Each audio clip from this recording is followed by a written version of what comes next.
Hello everyone, this is Anjali और स्वागत है आपका मेरे चैनल लर्न विद अंजलि में।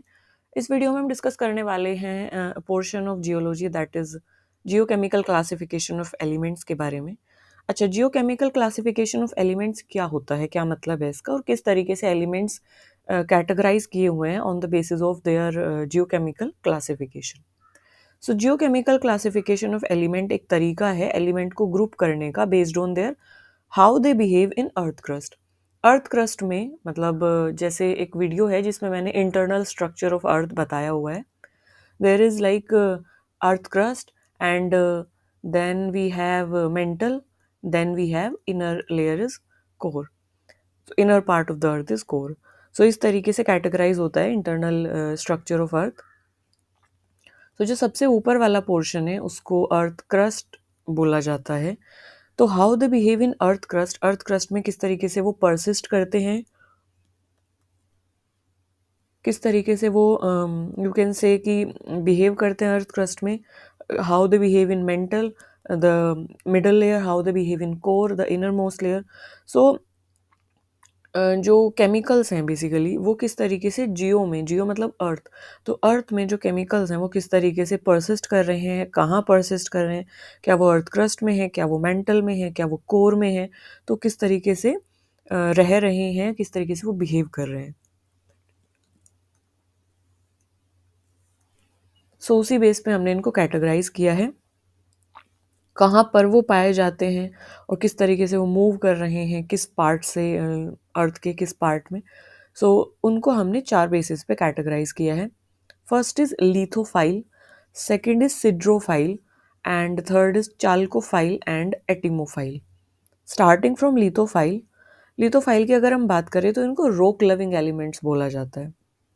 रॉक लविंग एलिमेंट्स, इससे पहले हमें इंटरनल स्ट्रक्चर ऑफ अर्थ अगर हम एक बार देखें, अगर आपको डिटेल में चीज़ें पढ़नी है तो मैं यहाँ पे आई बटन में एक वीडियो पिन कर दूंगी, that is internal structure of अर्थ। आप एक बार उसको जाके देख लेंगे तो चीज़ें आपको क्लियर हो जाएंगी कि what is the internal structure of earth and how it looks like, what are the different layers. अभी के लिए I am going to tell you in a quick recap, that is कि अर्थ जो होती है, अर्थ की इंटरनल मतलब अर्थ जो है वो 3 पार्ट्स में डिवाइड की गई है। क्रस्ट, मिडल वाला जो पोर्शन है मेंटल और इनर मोस्ट जो पोर्शन है core. So it is divided like this, it is divided like this: core and middle portion mental and outer portion is crust.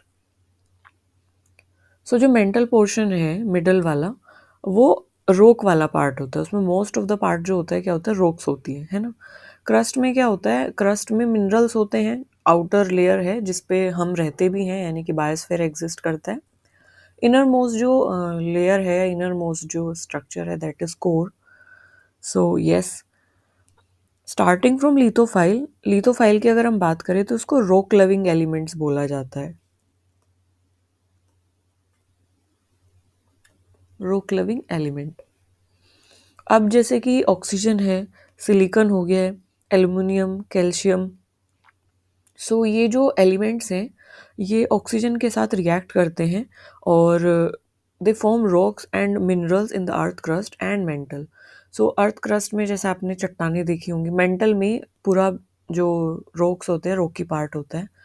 तो जो एलिमेंट्स है जैसे कि ऑक्सीजन है, सिलिकॉन है, एल्यूमिनियम है, कैल्शियम है, सो ये सारे एलिमेंट्स ऑक्साइड्स की फॉर्म में अर्थ की जो क्रस्ट है, अर्थ की जो मेंटल लेयर है वहाँ पे रॉक्स की फॉर्म में पाए जाते हैं, मिनरल्स रॉक्स की फॉर्म में, Al2O3। सो इस तरीके से ये सारे जो एलिमेंट्स हैं वो रॉक्स में पाए जाते हैं, अर्थ क्रस्ट में और मेंटल में, जिसे हम मिनरल्स भी बोलते हैं। कि जो मिनरल्स है वो हम रॉक से एक्सट्रैक्ट करते हैं ना, तो रॉक से निकालते हैं, एक तरीके से माइन करते हैं, तो जो मिनरल्स है वो हम रॉक से निकालते हैं और वो रॉक्स में पाए जाते हैं। तो this is what it is saying. इसको रफ करते हैं एक बार।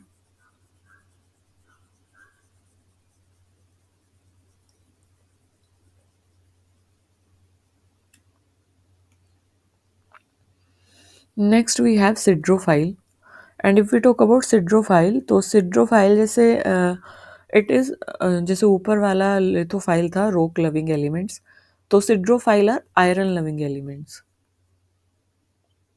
इनके सामने हम नाम लिख देते हैं ताकि ये याद रहें। दैट इज़ आयरन लविंग, और जो लिथोफाइल था that is rock loving.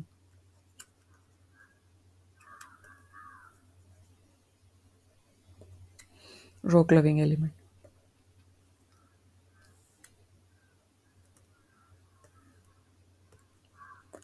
So if we talk about siderophile, so these are iron loving elements, और इसमें एलिमेंट्स आते हैं जैसे कि Fe आयरन, फिर आता है निकल Ni, फिर आता है gold that is Au। So these kind of element इसमें आते हैं, and they prefer to mix with metals and are mostly found in earth core. तो अर्थ की अगर हम कोर की बात करें तो अर्थ की कोर में सबसे ज़्यादा जो कंटेंट पाया जाता है वो आयरन का पाया जाता है। सो इसी तरीके से iron and including iron loving element, iron loving मतलब जिनकी property similarly kind of iron से मिलती जुलती है, एंड आयरन के साथ जो जिनकी प्रॉपर्टीज मैच होती हैं, तो वो आयरन लविंग जो एलिमेंट्स हैं वो एक तरीके से कहाँ पे पाए जाते हैं, कोर में पाए जाते हैं। तो सारे एलिमेंट कोर का हिस्सा होते हैं।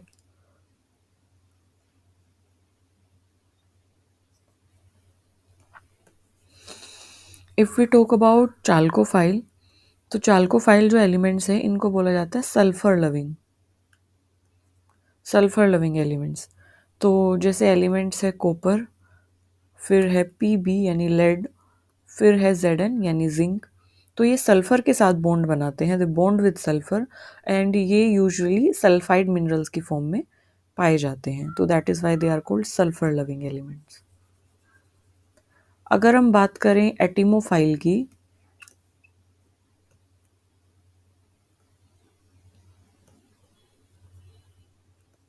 This is sulphur loving.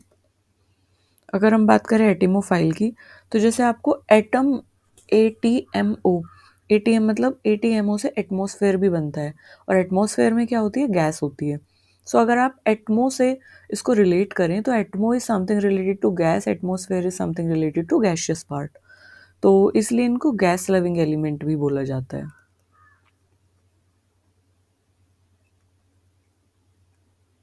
इनको गैस लविंग एलिमेंट्स भी बोला जाता है। Gas loving elements you can say जैसे हाइड्रोजन है, जैसे नाइट्रोजन भी है, और नोबल गैसेस हैं जैसे कि हीलियम है, आर्गन है, नियोन है। सो ये सारे जो भी गैस लविंग एलिमेंट्स हैं, या जो भी गैसेस हैं, गैस लविंग एलिमेंट्स मतलब जैसे जो गैसियस एलिमेंट्स हैं mostly, so they prefer to stay in atmosphere. अगर हम हीलियम की बात करें, आर्गन की बात करें, इनर्ट गैसेस होती हैं। हाइड्रोजन, नाइट्रोजन, तो ये गैसेस कहाँ पे पाई जाती हैं, एटमॉस्फेयर में पाई जाती हैं। हालांकि आर्गन, हीलियम भी एटमॉस्फेयर में होती हैं, बट इनकी एक दूसरी कैटेगरी है, ये इनर्ट गैसेस हैं। सो इसलिए इनको इनर्ट गैसेस भी बोला जाता है। दे, इनका ऑक्टेट कंप्लीट है, दे डज नॉट रिएक्ट इजीली, तो इसलिए इसको इनर्ट बोला जाता है। तो ये सारी जो गैसेस हैं वो एटमॉस्फेयर में पाई जाती हैं।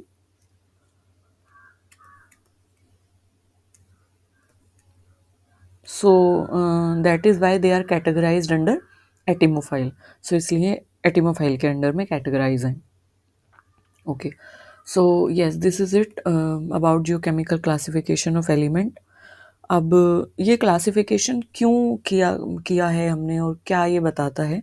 सो ये classification basically it helps us to understand कि मिनरल्स किस तरीके से फॉर्म हो रहे हैं, कहाँ पे मिनरल्स फॉर्म हो रहे हैं, ओर्स कहाँ पे फॉर्म हो रहे हैं, क्या वो मेंटल में है, क्या वो अर्थ के कोर में है, क्या वो सल्फर के साथ रिएक्ट करके बने हैं, क्या वो एटमॉस्फेयर में एग्जिस्ट कर रहे हैं। तो अर्थ के ओवरऑल स्ट्रक्चर में मिनरल्स कहाँ पे एग्जिस्ट कर रहे हैं, एटमॉस्फेयर, मेंटल, क्रस्ट, कोर, और किस तरीके से वो एग्जिस्ट कर रहे हैं। यानी वो ऑक्साइड्स की फॉर्म में एग्जिस्ट कर रहे हैं, वो सल्फेट या सल्फाइड्स की फॉर्म में एग्जिस्ट कर रहे हैं। तो ये हमें ये क्लासिफिकेशन बताता है, formation of minerals, formation of ores, earth का स्ट्रक्चर, कहाँ पे मिनरल्स परसिस्ट करते हैं। सो ये सारी चीज़ें जियोकेमिकल क्लासिफिकेशन ऑफ एलिमेंट से पता चलती हैं।